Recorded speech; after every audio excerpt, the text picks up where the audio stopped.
Hey everybody, welcome back to Guns and Gadgets, your premier source for Second Amendment news. It is Sunday today. Happy Mother's Day to all the lovely ladies out there. Hope you have a great day and maybe get out and go shooting if your state still allows that.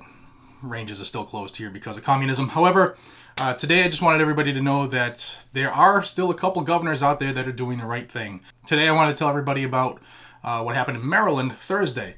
So there were a couple bills that were put on the governor's desk, and they were waiting to see if he was going to sign them into law or veto them. And two of those bills that were on Governor Larry Hogan's desk would have banned private sales of rifles and shotguns.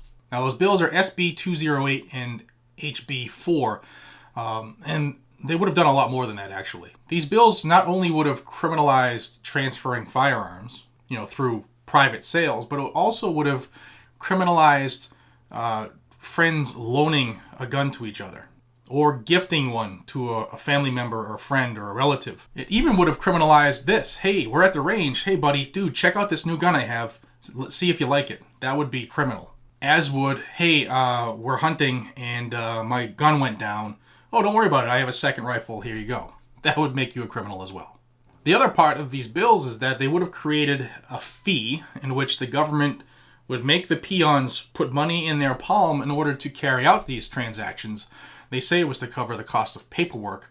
I'm not sure. I don't live in Maryland, but I know Massachusetts, everything is electronic. And if the People's Communist Republic of Massachusetts can be all online, I'm pretty sure every other state can be too. That doesn't mean they are, but that's what they wanted. They wanted a fee in order for people to transfer those.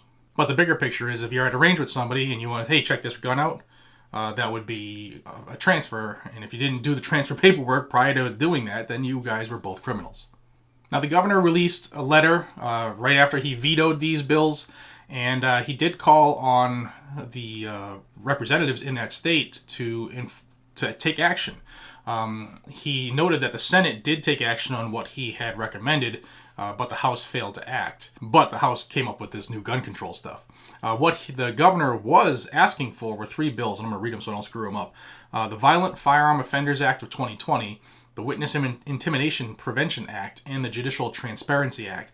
And I glossed through those really quick, and it looks like they're bills that are looking to hold people accountable and extend certain potential sentences with violent crime convictions.